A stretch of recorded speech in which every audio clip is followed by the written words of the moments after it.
మన ప్రభువును రక్షకుడైనటువంటి యేసుక్రీస్తు నామానికే అనంత మహిమ ఘనత ప్రభావం కలుగునుగాక.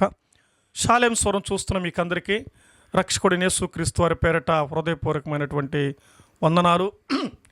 దేవుని మహాకృపలో మరొక రాత్రి ప్రభువు నా దృష్టికి తీసుకొచ్చే వాక్యాలు ఏంటంటే, మార్కు సువార్తలో యేసు ప్రభు వారి దగ్గరికి ఎవరు వచ్చారు, ఎందుకు వచ్చారు, వచ్చిన వారు ఎవరి కొరకు వచ్చారు, వారు వచ్చి ఏమయ్యారు అన్న విషయాలను ఈ రాత్రి వేళ దేవుడు మనతో మాట్లాడేటువంటి విశేషమైనటువంటి శ్రేష్టమైన మాటలు దేవుని వాక్యాన్ని మనం విందాం. రండి, నాతో కూడా కలిసి ఈ రాత్రి వేళ బైబిల్ ఉన్నవారు, వాక్యాన్ని చూడగలిగిన వారు, చదవగలిగిన వారు ఆలకించండి. దయచేసి దేవుని వాక్యం చదువుతున్నప్పుడు శ్రద్ధగా విందాం. మార్కు సువార్త 7వ అధ్యాయం 31 వచనం నుంచి 37 వచనం దాకా చదువుకుందాం. మార్కు సువార్త 7:31. ఆయన మరల తూర్పు ప్రాంతం విడిచి సీదోను ద్వారా దెకపోలి ప్రాంతం మీదుగా గలిలయ సముద్రము నొద్దకు వచ్చెను. అప్పుడు వారు చెవుడు గల నత్తివాని ఆయన వద్దకు తీసుకుని వచ్చిరి. వారి మీద చెయ్యి ఉంచమని ఆయన వేడుకొనిరి. సమూహములో నుండి ఆయన వారిని ఏకాంతముగా తీసుకొని పోయి వాని చెవులో తన వేలును పెట్టి ఉమ్మివేసి వాని నాలుకను ముట్టి ఆకాశం వైపు కన్నులెత్తి నిట్టూర్పు విడిచి ఎఫ్రతా అని వానితో చెప్పాను. ఆ మాటకు తెరవబడిన వాడని అర్థం. అంతటా వాని చెవులు తెరవబడెను. వాడు నాలుక సడలి వాడు తేటగా మాట్లాడుచూ ఉండెను. అప్పుడు ఆయన, ఇది ఎవరితోనో చెప్పవద్దని వారికి ఆజ్ఞాపించును. అయితే ఆయన చెప్పవద్దని వారికి ఆజ్ఞాపించిన కొలది మరి ఎక్కువగా ప్రతిదీ చేసిరి. ప్రభు తన మాటలు దీవించినట్లుగా చిన్న ప్రార్థన చేద్దాం. ప్రేమగల మా తండ్రి, పరిశుద్ధుడైన దేవా, రక్షకుడానికి స్తోత్రములు, వందనాలు. వాక్యం చదువుకున్నాం. ఈ రాత్రి వేళ ఏ విషయాలు రాయబడి ఉన్నాయో మాతో మీరు ముచ్చటించండి. ఎవరికి అవసరమే ఉన్నదో మీరు నేర్పించండి. మార్కు సువార్తలో మీ దగ్గరకు వచ్చినటువంటి వ్యక్తుల జీవితాలు ఎలా మార్చారో మేము ఈ రాత్రి వేళ మాతో మీరు మాట్లాడి సహాయం చేయమని. ఆ కష్టాల్లో, బాధల్లో, వేదనలు, దుఃఖములు, అంగలార్పులు, వేదనతో ఉన్నారు వారందరినీ మీరు తాకండి, ముట్టండి, స్వస్థపరచండి. సంతోష సమాధానాలు, ఆరోగ్య ఆశీర్వాదాలు, ఆత్మరక్షణ కలిగించమని యేసయ్య నామమును బట్టి వాక్య భాగం కొరకై మీ సన్నిధిలో అడిగి వేడుకొనుచున్నాము తండ్రి, ఆమేన్. ప్రియులారా, మీరు చదివినటువంటి వాక్యాన్ని మీరు గమనించి ఉంటారు. ఇదివరకే సువార్తల్లో మనం అనేక సందర్భాలు వింటాం. యేసు ప్రభువు వారు సస్రుడిగా ఈ భూమి మీదకి సంచరించిన దినాలలో 33 సంవత్సరాలు ఆయన తన జీవిత యాత్రలో 3.5 సంవత్సరం యేసు ప్రభువు వారు సువార్తను పరిచర్యను చేశాడు. ఆ 3.5 సంవత్సర సువార్తలో కొండలు, లోయలు, వాగులు, సరస్సులు, సముద్రాలు ఇలాగూ ఆయన ప్రయాణం చేస్తూ తన సేవను దేవుడు జరిగించాడు. యేసు ప్రభువు వారు సేవ చేస్తూ తన శిష్యులకు సేవ నేర్పించాడు.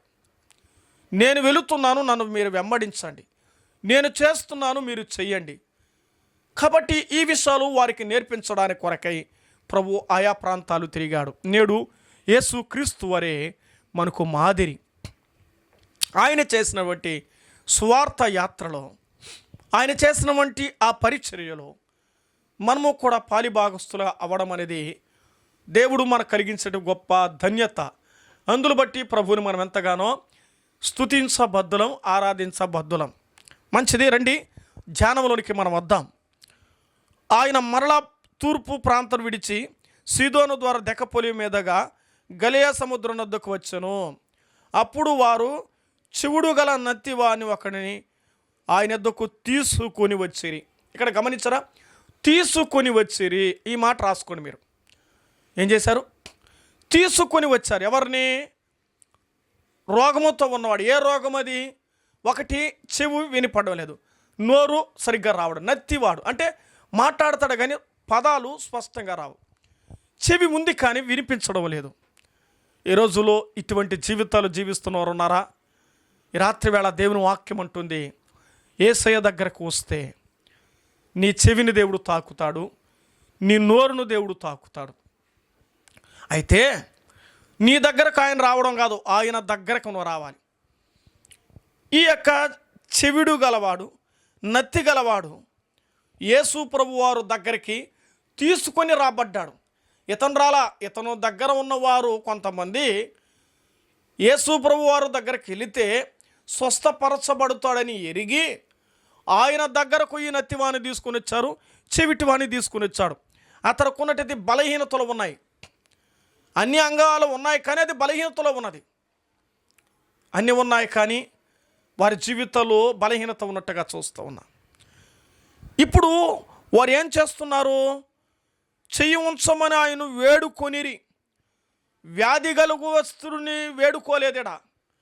వ్యాధితో ఉన్నవాడు చెప్పలేదు. తీసుకొచ్చిన వారు, అయ్యా వీడు చెవిటోడు నాయనా, వీడు నత్తోడు ప్రభువా, వీడు బాగు చేయి తండ్రి అని అడుగుతున్నారు. అంటే ఇక్కడ అర్థం చేసుకోవాలి, రోగములో ఉన్నవానికంటే రోగముతో కూడా వచ్చిన వారు మరి ఏమంటారు? మామూలుగా మనం హాస్పిటల్కి వెళ్తే వారిని మనం చూస్తాం, ఒక పాస్ ఇస్తారనమాట, పేషెంట్ పాసులని కదా. కాబట్టి అటెండర్ అంటారు వారిని. అటెండర్ లాంటి వారు ఎవరి దగ్గరికి తీసుకొచ్చారు? ప్రభువు దగ్గరికి తీసుకొచ్చారు. ఇక్కడ నేర్పించగలిగిన పాఠం ఏంటంటే, భగవంతుని దగ్గరికి మనం తీసుకుని వచ్చేవారుగా ఉండాలి అని అర్థమైంది. ఒకరు బాగుపడడానికి, ఒకరు స్వస్థపరచబడ్డానికి మనం ఏమై ఉండాలి? కారకులై ఉండాలి. ఈలే కానీ తీసుకుని రాకపోయి ఉంటే ఈ చెవిటి గలవాడు, నత్తి కలిగిన వాడు బాగుపడేవాడు కాదు. ఇక్కడ వారు దేవునికి ప్రార్థన చేశారు. అర్థమైందా? ఒకని బాగోగుల కొరకై కొంతమంది కూడి ప్రభువునికి ప్రార్థన చేశారు. వీళ్ళే ప్రభు దగ్గరికి వెళ్ళారు. ప్రయాస వీరది, శ్రమ వీరది, బాధ వీరది, దుఃఖము వీరది. ఇదన్నీ ఎరిగి కూడా, ఇవన్నీ తెలిసి కూడా ప్రభు దగ్గరికి వెళితే, నా ప్రభు దగ్గరికి వెళ్తే, యేసయ్య దగ్గరికి వెళ్తే ఆయన బాగు చేస్తాడు, ఆయన విడిపిస్తాడు, ఆయన స్వస్థపరుస్తాడు, ఆయన నడిపిస్తాడు, ఆయన విడిపిస్తాడు అన్నది అక్కడ వచ్చిన వారికి తెలుసండి. రోగం కలిగిన వాడికి తెలుసో తెలియదో సంగతి మరేమో కానీ ఇక్కడ రాబడిన మాట విశేషమైన మాట. అయ్యా ఆయన దగ్గర తీసుకుని వచ్చే వాని మీద చెయ్యి ఉంచమని ఆయన వేడుకొనిరి. దేవుని అడుక్కుంటున్నారు. వేడుకోవడం అంటే ప్లీజ్ సార్ మనంతో చాలామంది సార్ ఒక్కసారి సార్ ప్లీజ్ సార్ దేవుని ప్రాధేయపడుతున్నారు. గమనిస్తున్నారా? ఒకరి బాగోగుల కొరకై కొంతమంది కలిసి దేవునికి అర్జన ఆక్రందన చేస్తున్నారు. ఎదుటివాడు బాగు కొరకై ఆశపడుతూ ఉన్నారు. ఈరోజు మనం అలాగున్నామా? మన సంఘాల్లో, మన కుటుంబాల్లో ఆలోచించండి. ఒకని బాగు కొరకై సంఘం సిద్ధమవ్వాలి. సంఘం ఎలాగుండాలంటే ఒకరి క్షేమం కొరకై సంఘం సిద్ధపడి ఉండాలి. ఈరోజు సువార్తల ద్వారా, ప్రార్థనల ద్వారా సంఘాలు క్షేమం పొందడానికి గొప్ప అవకాశం కారణం. ఆ రోజులో ప్రభువు ప్రత్యక్షంగా ఉన్నాడండి. ఈరోజు ప్రత్యక్షంగా ప్రభువు లేడు. ఎలా ఉన్నాడు? ప్రార్థించు వారి మధ్యలో ఉన్నాడన్నాడు. కాబట్టి 10 మంది కూడి ప్రార్థన చేయడం ద్వారా ఆ రోగి స్వస్థపరచబడతాడు. అక్కడ విడుదల జరుగుతుంది, అక్కడ విడిపించబడతారు, అక్కడ బాగుపడతాడు, అక్కడ విడుదల కలుగుతుంది. కాబట్టి ప్రార్థన జరగాలి. ఆ రోజు బతిమలా డైరెక్ట్గా దేవుడు ఉన్నాడులే, ఆ రోజు ఉన్నారు కాబట్టి చూసుకొని వెళ్ళారు. ఇప్పుడు ఈ రోజులో దేవుడు ఆత్మరూపుగా వెళ్ళాడు కదా, పరిశుద్ధాత్ముడుగా ఉన్నాడుగా. ఇప్పుడు ఎలాగో అంటే ఇక్కడ రాయబడిన మాట, వారికి దేవుని దగ్గరికి వెళ్ళి వారి నిరీక్షణతో ప్రభు వైపు చూశారు. ఏం జరిగింది విషయం? మరి ఏమయ్యారు అని అంటే ఇక్కడ రాయబడిన మాట మీరు గమనిద్దాం. కిందకి రండి.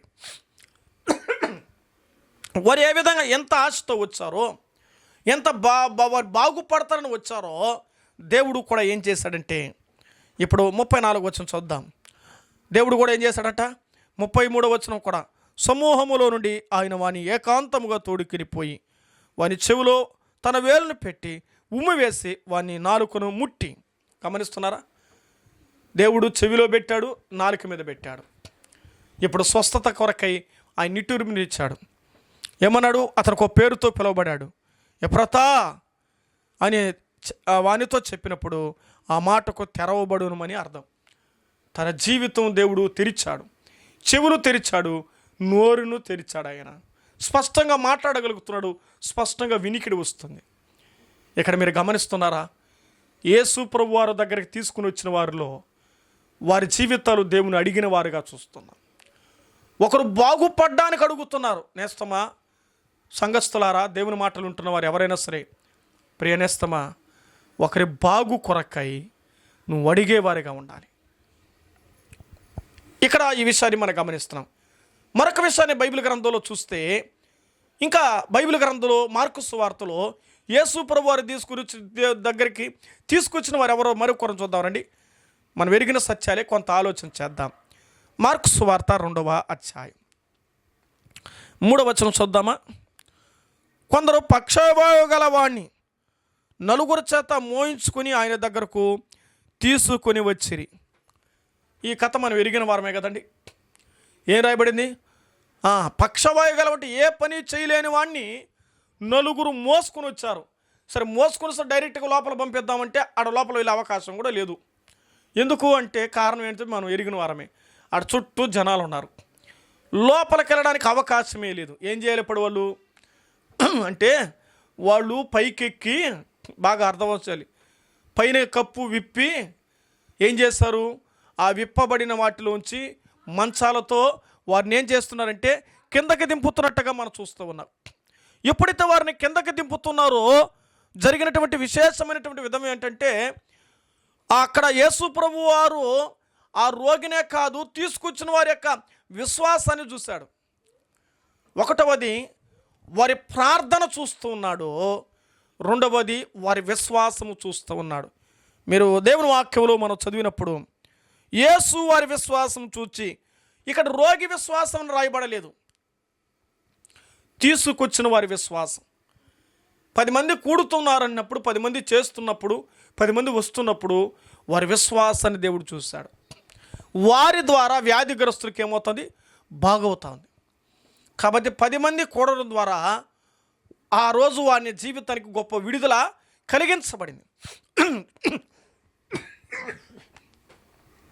ఇక్కడ మనం చదువుకున్నటువంటి వాక్యం, ఈ 2వ అధ్యాయంలో చదువుకున్న వాక్యం ఏంటంటే, నలుగురు మంచం మీద దించారు. ఒకడు మొయ్యాలంటేనే కష్టం, నలుగురు ఆ మంచం మీద దింపాలంటే, మెట్లు ఎక్కడం అనే ఎత్తుకోపోవడమే కష్టం అంటే, పైకప్పు విప్పి దించాలంటే వాళ్ళు ఎంత ప్రయాసపడ్డారండి. మీరు గమనిస్తున్నారా? ఒకడు బాగు కొరకై వారెంత కష్టపడ్డారు. వారి శక్తి కోడు కట్టుకొని నలుగురు ఒకే మనసు కలిగి వారి బాగు కొరకై, స్వస్థత కొరకై, ఆరోగ్యం కొరకై వాళ్ళు ప్రయాసపడ్డారు. ఈరోజు ఆలోచన చేయాలి, అందరి ఆరోగ్యాల కొరకై మనం ఏం చేయాలి, ప్రయాసపడాలి.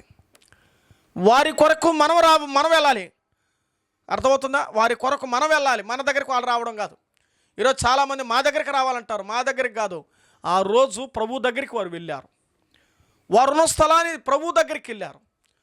ఈరోజు ప్రభు దగ్గరికి ఎలా వెళ్ళనుంటే, మనమే వారి దగ్గరికి వెళ్ళి ప్రార్థనలు చేయాలి, మనమే వారిని దర్శించాలి, మనమే వారిని పలకరించాలి, మనమే వారిని పరామర్శించాలి, మనమే వారిని ఆదరించాలి, మనమే వారిని బలపరచాలి. అది దేవుడు సంఘానికి ఇచ్చినటువంటి ఆధిక్యత, అధికారం. ఆ వరం, ఆ బలం, ఆ స్వరం, ఆ గళం దేవుడు సంఘానికి ఇచ్చాడు.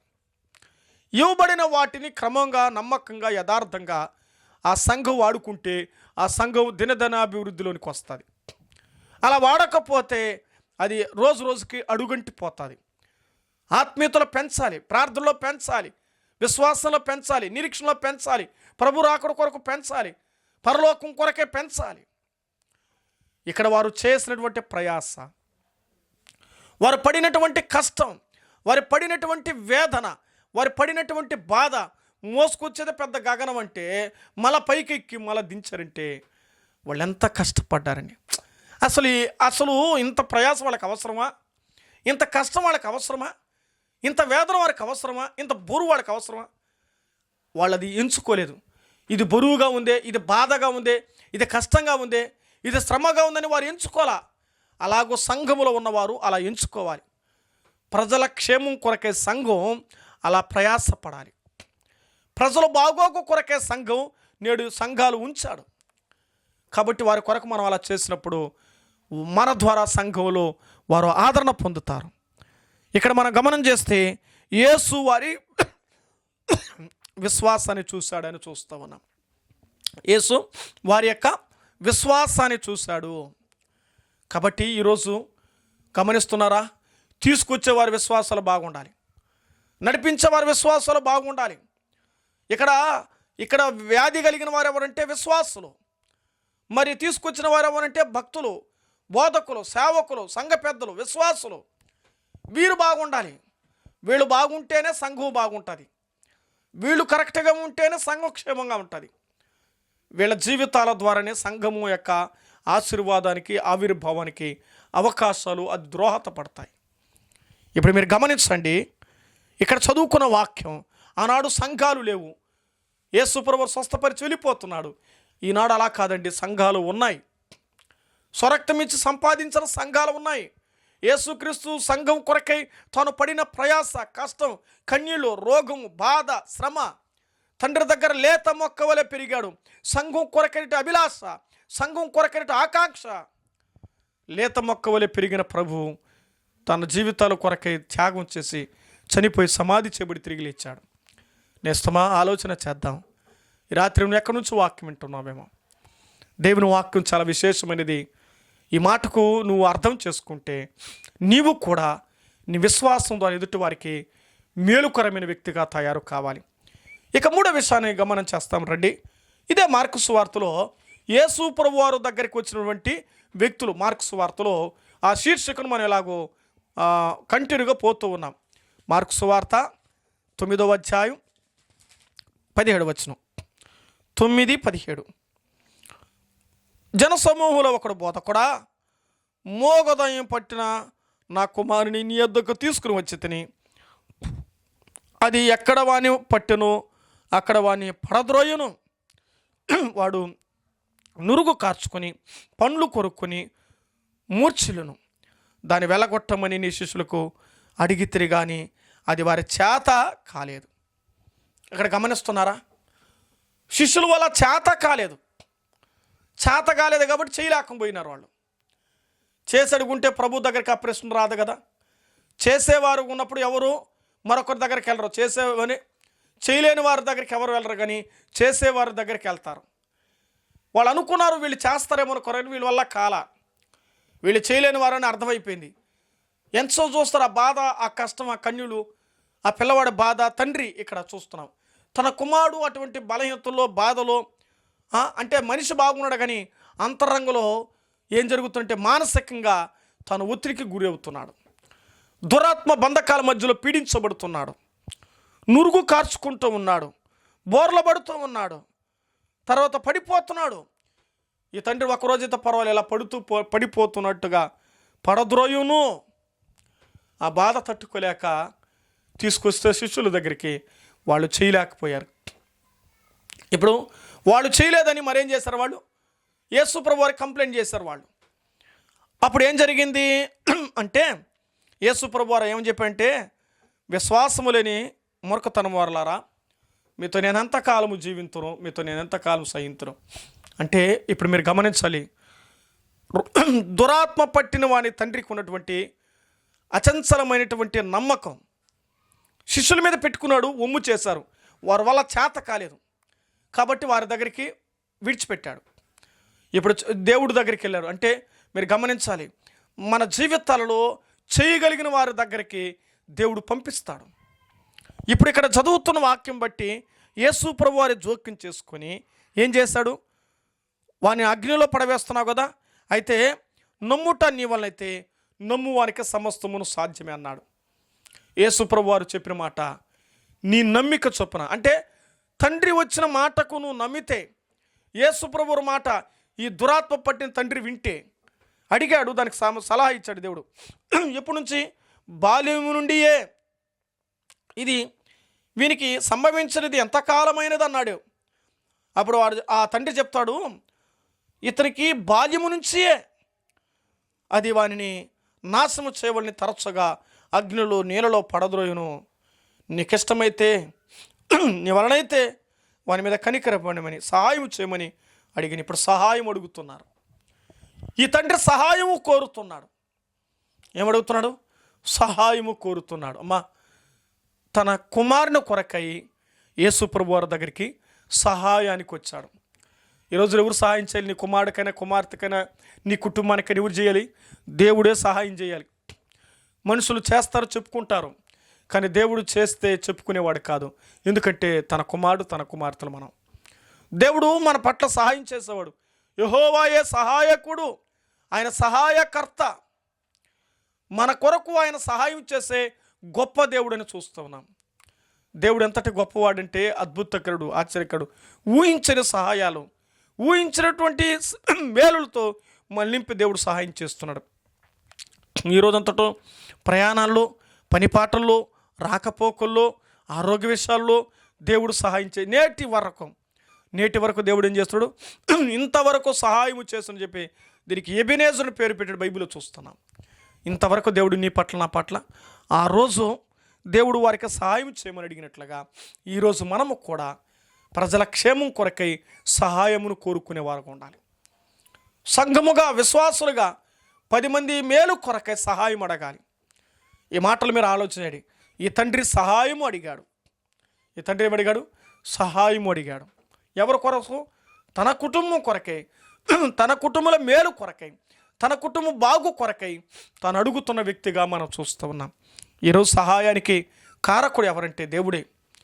ఎన్ని సహాయాలు చేస్తాడంటే ఏ పరిస్థితుల్లోనైనా దేవుడు నీకు సహాయం చేస్తాడు.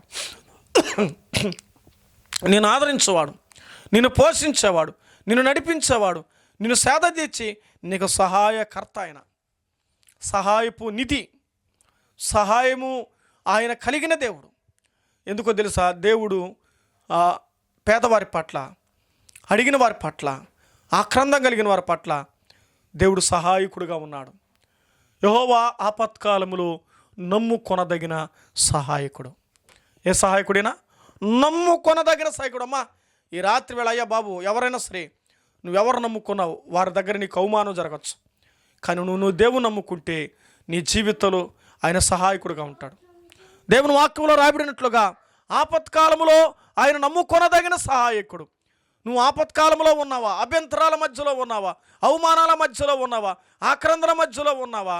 దేవుడు నీకు సహాయం చేస్తాడు.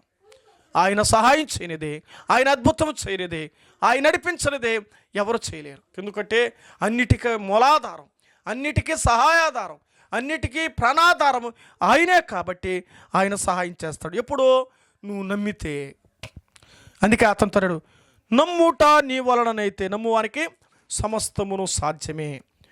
వెంటనే ఆ చిన్నవాడు, తండ్రి నమ్ముచున్నాను, నాకు అపనమ్మకం ఉండుకున్నట్లు సహాయము చేయం.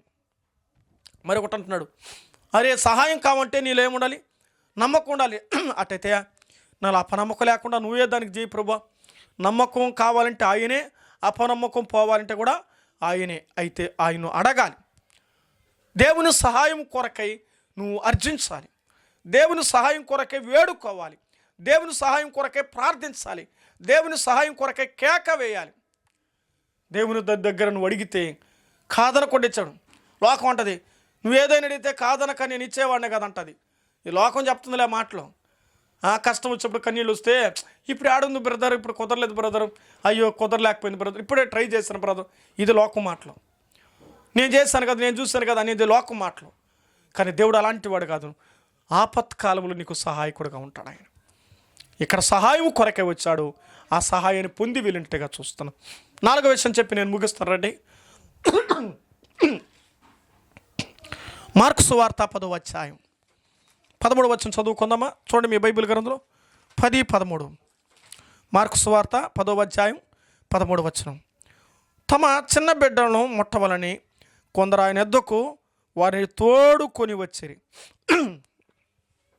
గమనిస్తున్నారా? తోడుకొని వచ్చారు. అయితే శిష్యులు వారిని తీసుకొని వచ్చి వారిని గద్దించిరి. వారిని గద్దిస్తున్నారు. ఎవరిని? యేసు ప్రభు వారి దగ్గరికి తీసుకొచ్చి తల్లిదండ్రులని వారు గద్దిస్తున్నారు. ఈరోజు దేవుని దగ్గరికి వస్తున్న వారిని జనాలు ఏం చేస్తున్నారు? గద్దిస్తున్నారు. వెళ్ళిపోండి, మీరు వెళ్ళిపోండి, ఉండకూడదు, అసలు మీరు ఇక్కడ చేసుకోకూడదు, ఆయన అడగకూడదు, అసలు మీకు ఉండకూడదు, మీరేది చేయాల్సిన అవసరం లేదు, మీరు వెళ్ళిపోండి. గద్దించి యేసు అది చూసి కోపపడి చిన్న బిడ్డల ఎదుక రానీడి, అర్థమవుతుందా? దేవుని పరిచయం జరుగుతూ ఉంటే జరిగించాలి, ఆటంకం చేయకూడదు, అభ్యంతరాలు పెట్టకూడదు. వారు గద్దించారు, ఎందుకంటే వారు ప్రభుత్వం ఉన్నారు కాబట్టి, అధికారం వాళ్ళది, పెత్తనదారులు వాళ్ళు ఏదైనా మాట్లాడచ్చు, ఎందుకంటే ప్రభుత్వం ఉన్నారు కదా, ఒక ఆధిక్యత ఉంది కదా, ఒక శిష్యుల పేరు ఉంది కదా, ఒక ముద్ర ఉంది కదా, ఆయన శిష్యులమని, ఆయన దేవుని కుమారులతో వెంబడించేవారమని, మేము ఆయన గుంపని, అందుకే వారు అట్లా మాట్లాడారు. అంటే వారు ఉందని మాట్లాడుతున్నారని, ఆయనతో ఉన్నారని అలా మాట్లాడారు. కానీ ప్రభు మాత్రం అలా మాట్లాడలేదు. అర్థమవుతుందా? ఈరోజు చాలామంది జీవితాల్లో దేవుడు అంటున్నాడు, నా బిడ్డలారా మీరు రండి, చిన్న బిడ్డలు నా దగ్గర తీసుకురండి. 16వ వచనం, ఎందుకు ఈ తల్లిదండ్రులు ఆయన దగ్గర తీసుకొని వచ్చారు? 16వ వచనం చూడండి. ఆ బిడ్డలను ఎత్తుకొని కౌగిలించి వారి మీద చేతులుంచి వారిని ఆశీర్వదించెను. ఏం చేశారు? అర్థమవుతుందా? తల్లిదండ్రుల యొక్క వాంఛ, తల్లిదండ్రుల యొక్క కోరిక, తల్లిదండ్రుల యొక్క తృష్ణ ఏంటో తెలుసా? దేవుని దగ్గరికి ఎందుకు తీసుకొచ్చారంటే నా బిడ్డలు ఆశీర్వదించబడాలి. అర్థమవుతుందా? ప్రార్థనా కూడికలకి బిడ్డలు తీసుకొస్తున్నానంటే, కుటుంబాన్ని తీసుకొని వస్తున్నానంటే, జరించడానికి ఇష్టపడుతున్నానంటే ఎందుకని? ఆశీర్వదించబడాలి. కానీ శిష్యులకి ఏముంది మనసు? అసలు ఆశీర్వాదాలు వీళ్ళకి ఉండకూడదు, వీళ్ళు జరగకూడదు, వీళ్ళు రాకూడదు వీళ్ళు అని మనస్తత్వంతో ఉంటే దేవుడు వారు చూసి గద్దించాడు, కోపపడ్డాడు. అర్థమవుతుందా? దేవుని కార్యములో ఎవరైనా జోక్యం చేసుకుంటే దేవుడు కోపపడతాడు అని దేవుని వాక్యంలో మనం చదువుతున్నాం. కాబట్టి ఇప్పుడు దేవుడు వారిని పిలిచి దేవుడు వారిని ఆశీర్వదించాడు. దేవుడు ఆశీర్వాదానికి వారసులుగా పిలిచాడు, కానీ ఉగ్రతగా పాత్రను ఉండడానికి దేవుడు నిన్ను పిలవలేదు. ఈ లోకంలో ఆశీర్వాదం కొరకెళ్ళి ఆయనకు దూరం అయిపోతున్నారు చాలామంది. దేవుని దగ్గరకు వచ్చేవారు చూడండి, గమనిస్తే ఈ తల్లిదండ్రులు ఆశీర్వదించబడాలని ఆశీర్వాదం కొరకు అడిగి అద్భుతమైన కార్యాలు వారి జీవితంలో పొందుకొని దేవుడు వారిని ఆశీర్వదించాడు. అమ్మా, ఈరోజు ఆశీర్వాదానికి, ఈరోజు దీవెనకు, ఈరోజు నీ అభివృద్ధికి నీ డబ్బును కొట్టున్నావా? నీ ఆరోగ్యానికి నీ డబ్బును కొట్టున్నావా? నీ యొక్క క్షేమానికి నీ ధనమును కొట్టున్నావా? లేకపోతే నీ ఐశ్వర్యానికి నీ కుటుంబ వర్గం అనుకుంటున్నావా? లేక నీ గ్రామం అనుకుంటున్నావా? కాదు, నీ ఆశీర్వాదానికి దేవుడే కారణం. ఏముంది బైబిల్లో? తన యందు భయభక్తులు గల వారిని యెహోవా ఆశీర్వదించునని రాయబడింది. దేవుడు నిన్ను ఆశీర్వదించాలని కోరుతూ ఉన్నాడు, నిన్ను దీవించాలని కోరుతున్నాడు, నిన్ను హెచ్చించాలని కోరుతున్నాడు. తల్లిదండ్రులు తీసుకుని వచ్చారు యేసు ప్రభు వారి దగ్గరికి, అయ్యా మా బిడ్డలేమవ్వాలి, ఆశీర్వదించబడాలి. అర్థమవుతుందా?